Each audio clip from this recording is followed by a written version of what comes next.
You will hear a number of different recordings, and you have to answer questions on what you hear. There'll be time for you to read instructions and questions. And you have a chance to check your work.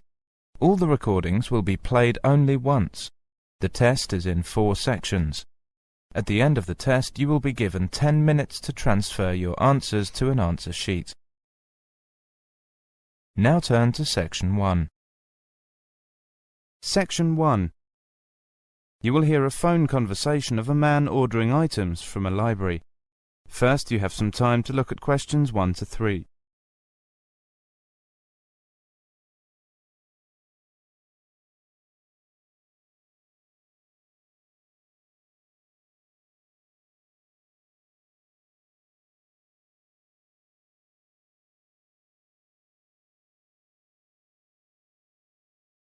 Now listen carefully and answer questions 1 to 3. Good morning, City Central Library. May I help you? Yes, I want to order some books and copies of articles, please. You can send them to me through the post or courier, can't you? Yes, certainly. I'll just get the form and take down some details. First, your name, please, sir. Lester Mackey. That's M-A-C-K-I-E. Mackey, Lester. And your membership number? That's M9301274. M930... 1274. Thank you. Now your address, please. That's the address you want us to send the items to. It's 17 Westmead Road, Annandale. And could I have your phone number and your fax number, please? Yes, the fax number is 863 5923. 863 5923. That's correct. The daytime phone number is 02579 6363, and after 5 p.m. it's 579 1857. Before you hear the rest of the conversation, you have some time to look at questions 4 to 6.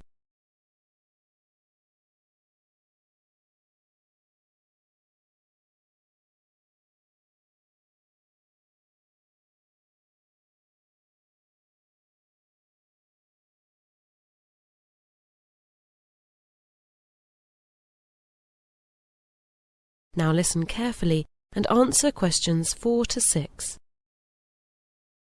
Now, may I ask why you'll be needing the books? I'm sorry about this, but we have to have this information whenever we send books out from a telephone request. No problem. I'm preparing a short article for the Environment Watch section of the local newspaper. We're quite concerned about the problems we're facing here now, especially since we've been getting so many tourists in the district. Oh, I know. I'm so glad someone's doing something about publicising the problem. Now, how long can I keep the books for? Well, as you know, our normal loan period is 3 weeks with a 2-week extension over the phone. However, in cases where we send books out by post, we allow a longer initial loan period to allow for the delivery time. So you may have the books for 6 weeks from the date of postage. But I'm afraid the 2-week extension won't apply then. However, you would be able to renew them by bringing them in for stamping, provided no one else has a reserve on them. I should think the normal period would be enough. Now, how do you prefer the postage and photocopy fees to be paid? We accept both cash and credit card, but it will be such a small sum it might be more convenient to send us a money order. Would it be all right if I left it until I come in next time and just pay cash then? Of course, there's no problem with that at all. Before you hear the rest of the conversation, you have some time to look at questions 7 to 10.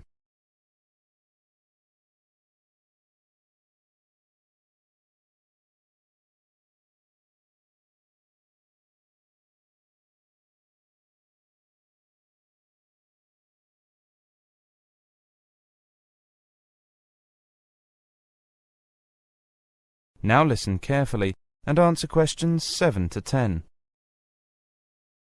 Shall I tell you the articles I want copied first? Good, I've got all that down.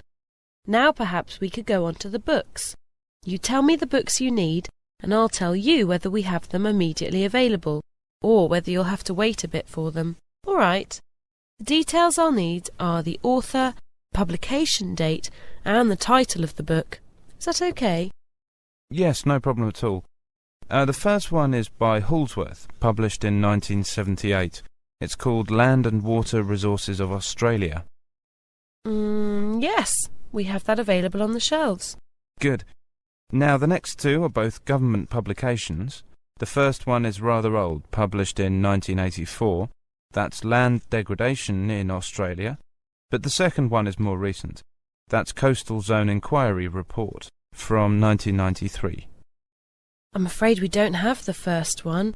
We'll have to get that from the government archives for you. But the second one, the later one, has just come in, so I'll put that aside for you. Wonderful. Now, there are three more. Two rather old books, but they're standard works, so you probably have them. Environmental Law by Fisher and Environmental Chemistry by Raiswell. They were both published in 1980. Yes, we do have both those texts. Environmental law should be on the shelf, but environmental chemistry is out on loan at the moment. I'll put that on reserve for you. Right. And the last one is The Environment Impact of Travel and Tourism by M. Burns and Associates, 1989. Burns, No, I'm sorry, we don't have that. I'll have to use the interlibrary loan service and get it in for you. Oh, how long is that likely to take? Well, it really depends where we can get it.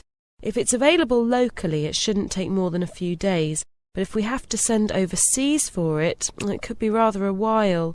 We'll do our best to hurry it up. That is the end of section 1. You now have half a minute to check your answers.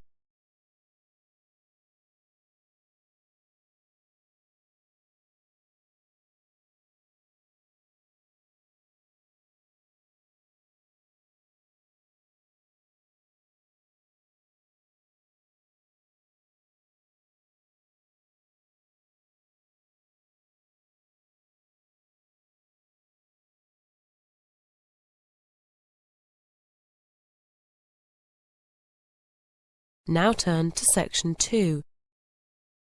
Section 2. You will hear a lecture about the changes of the labour market. First, you have some time to look at questions 11 to 16.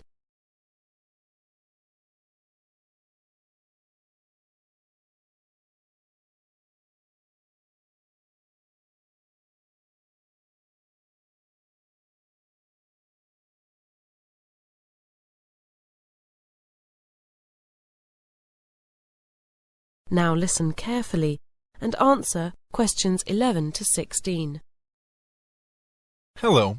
This afternoon I'm going to begin by outlining some of the main changes that have occurred in the labor market and in working practices over the last 20 years. One of the most significant changes has been the vast move, especially in industrialized countries, from manufacturing to service industries. Although this has freed many people from heavy and repetitive work in factories, many people find their work in service industries equally boring and just as badly paid. Another important change has been that people no longer expect to spend most of their working lives with the same company or organization. As a result, people set themselves objectives which they work towards, and they use the various jobs they do and the different companies they work for as steps towards these objectives. For individual workers, I think this has helped them become more independent and given them more control over their lives. In most companies, the management team has become less hierarchical. This is often called downsizing or delayering. In other words, there are fewer managers and fewer levels of management. As a result, there are not so many opportunities for promotion, and people often feel frustrated because they find themselves at the same level for many years without the chance to rise in the company. Competition from new products and from different parts of the world means that nowadays companies have to adapt very fast to changing markets, and this requires them to be very flexible. Increasingly, this means they don't employ workers directly, but employ other small specialist companies or individuals to do the job when they need them. This means they don't have the expense of employing workers when they don't need them. I believe that for workers who are subcontracted, there are various gains. They're often better paid for the work they do. They work in smaller, more human organizations, and they're able to organize their working lives in ways which suit them, instead of having to fit the routines of a large company. Of course, the biggest areas of change have come with the technological revolution.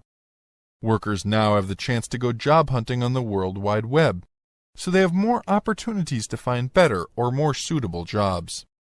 Statistics show that generally people work much harder than in the past, with much longer hours. New technologies are largely responsible for this, especially mobile phones and beepers or pagers. These things force employees to stay in contact with their offices even in their free time and at weekends. I think this is a pity, as people need to be able to relax and have time for themselves. Another effect of technological change is that jobs evolve very rapidly, and workers have to be continually going to training courses in order to remain employable. As a university teacher, I can hardly complain about this. But it can place enormous strain on workers if they're obliged to retrain for jobs well into their late 50s when they're getting close to retirement. So I'm not sure if it's a good thing or a bad thing.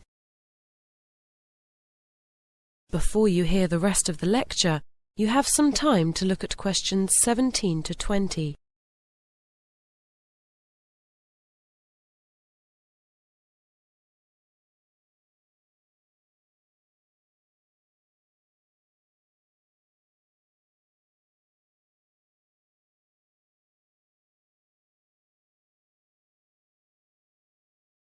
Now listen carefully and answer questions 17 to 20. New technology and global competition have, between them, meant that the life cycle of products isn't nearly as long as it used to be. This has been a profound effect on companies and on the way we work. In order to cope with sudden changes in the market, companies need much greater flexibility from their staff. As a result, large numbers of tenured or permanent jobs have disappeared. Apart from university lecturers like myself, few people can expect nowadays to have a job for life, and temporary short-term employment has become the norm for many people. However, we have to be positive. One wonderful change which has come out of the technological revolution is the opportunity for the office worker to telecommute. That is, for them to work from home with their computer and modem. This enables them to organize their working lives around their families and cut out the long journeys to and from work, which are the bane of most office workers' lives. That is the end of section 2. You now have half a minute to check your answers.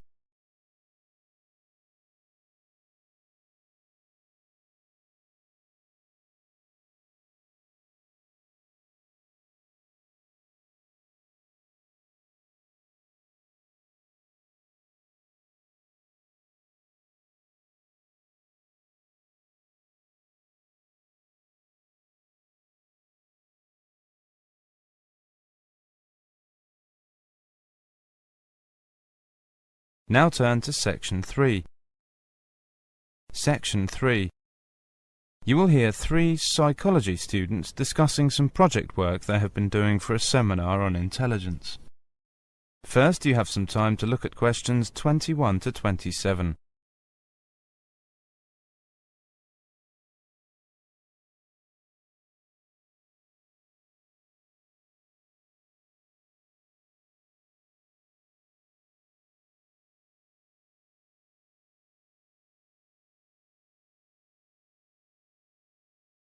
Now listen carefully and answer questions 21 to 27. Hi Martin, hi Maria. How are you getting on with your project? You've got to give the seminar on Friday, haven't you? Hi Farouk, we're getting on fine. It's just so interesting. Do you want to hear about it? Well, I've got 10 minutes before my next lecture, so why not? Let's hear it. Great. And it'll help us sort out who said what, won't it, Martin? That's right. You know, what we've been looking at is research done by a number of psychologists from different parts of the world on intelligence quotients. How they've been rising over the last 50 years. Really? Yes. Some psychologists have measured increases in intelligence of up to 25 points in one generation. Amazing. What's causing us all to get cleverer? There's a political scientist from New Zealand called James Flynn. Well, he's a pioneer in this field, and he's found that people perform the visual-spatial tasks in intelligent tests much better than they did 50 years ago. Partly he puts this down to people playing with their PCs and watching TV, things like that. What about diet? Does that have anything to do with it? Perhaps. Robert Howard, a Sydney psychologist, thinks that it does. Just as eating better has made children taller, their average intelligence has also risen. He also says that parents are having fewer children, so they're able to pay more attention to their children, which has a positive effect on kids' intelligence. IQ tests have verbal and numerical elements too. Have these also been improving? Yes, but only moderately. It's the visual-spatial element which has made the big difference, and Flynn also suggests that modern activities like driving may play a part in this. There's a British researcher, John Rust, who has made the general point that modern life is much more complicated than it was 50 years ago. Our intelligence has had to develop in order to cope with it all. Remember also that far more children have the opportunity to go to school nowadays. Howard thinks that must be a leading factor in improved IQ test performance. Well, yes, that would seem fairly obvious. To come back to John Rust, he suggests that as science and knowledge develop, ideas become more complex. Well, the people who produce these ideas, the Einsteins and Hawkings, are obviously highly intelligent people, but, he says, ordinary people's intelligence has also had to develop to cope with these new theories. Before you hear the rest of the discussion, you have some time to look at questions 28 to 30.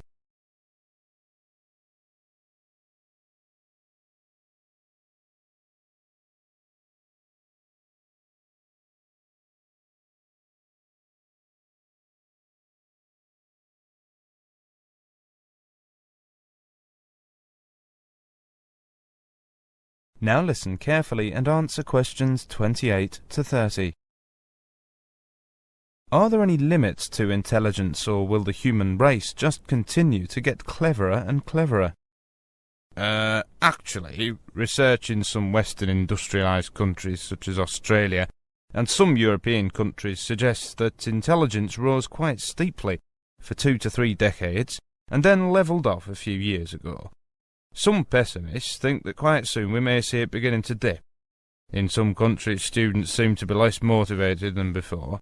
In that sense, there may well be a limit to intelligence.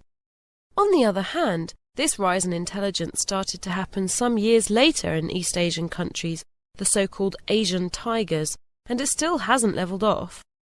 Is higher intelligence what has caused exam results to improve here in Britain, do you think? Well, that's a rather political question, so it depends on who you ask. But you must remember that 30 years ago only about 5% of school leavers here went on to university. But there's been a vast expansion of the university system, and nowadays about 30% of young people get a higher education. So I guess exams must have been getting easier for all those people to get in. That is the end of section 3. You now have half a minute to check your answers.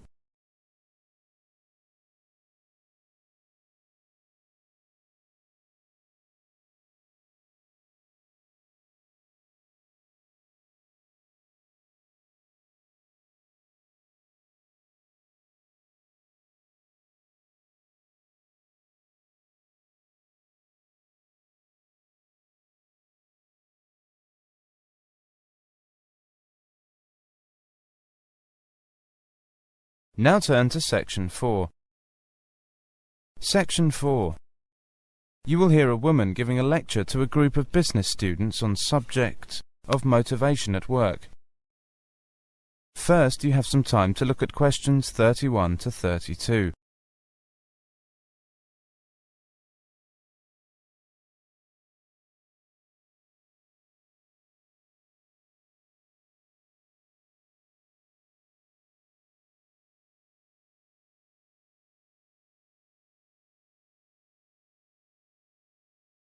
Now listen carefully and answer questions 31 to 32. My lecture today is on motivation at work. If managers are to improve the running of their organisation, it's important for them to understand what motivates the workforce, to know how to satisfy both the high flyers and those who have lower ambitions or ability. First of all, let's look at the model of how motivation works. You will see that every member of the workforce has needs or expectations, and these needs and expectations will affect each person's behaviour. For example, they will work harder if they know that they will be rewarded. That is, if they can achieve their goals of higher pay or promotion. The achievement of these goals will, in turn, lead to job satisfaction. This then feeds back into the worker's needs or expectations. Before you hear the rest of the lecture, you have some time to look at questions 33 to 35.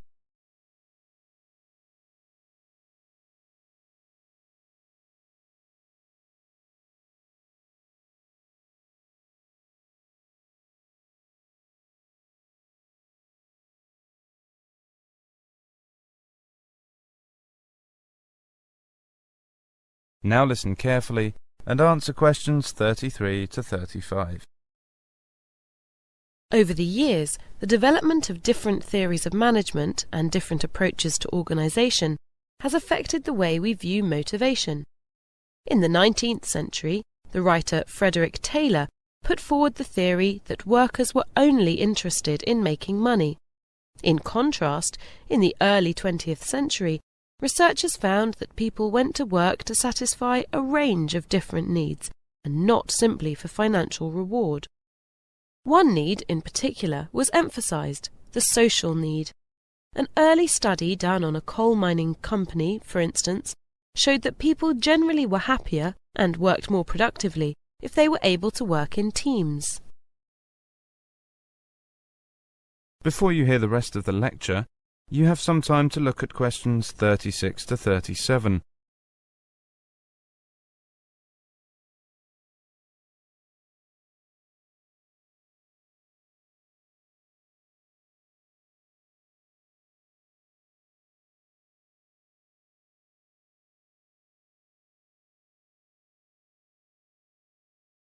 Now listen carefully and answer questions 36 to 37.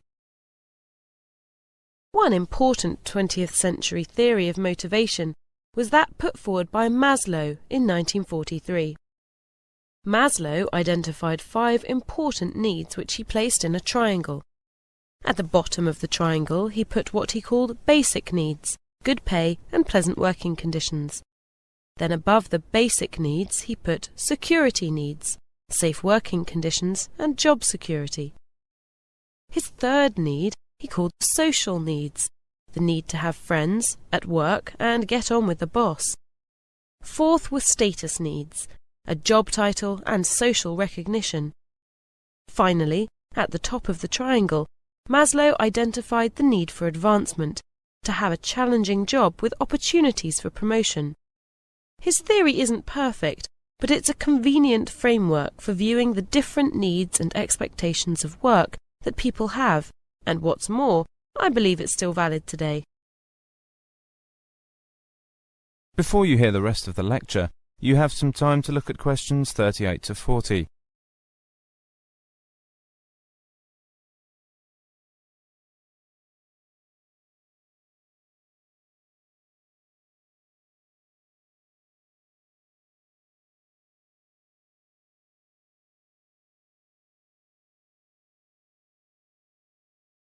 Now listen carefully and answer questions 38 to 40. During an early 21st century survey of full-time employees, when asked what gave them job satisfaction, 72% said having an inspirational leader. 55% of those questioned found satisfaction in the challenging nature of their work, 50% by being paid well, and 40% said flexible working hours. Consequently, we can see that this indicates that today an employee's opinion of the quality of the leadership in their workplace is an important factor influencing belief in the company as a good place to work. Motivation varies over a person's working life and also according to where they live. Studies show that people have different goals in different countries. For example, a good lifestyle would appear to be more important in Spain than it is in Sweden. Financial security is more important in the US than in the UK. Social contact at work is important to workers in both Germany and Australia, but not of top importance in Britain and Italy. As to high status, this is more important in the USA than to Europeans. These results indicate clear differences between countries, but I don't think they should be taken too seriously. There have been many theories which have attempted to explain the nature of motivation. These theories are partially true, and by and large all help to explain the behaviour of certain people at certain times. However, none really provides all the answers. The best a company can do is to provide people with the right environment to be self-motivated. If they are self-motivated, they will perform well. That is the end of section 4. You now have half a minute to check your answers.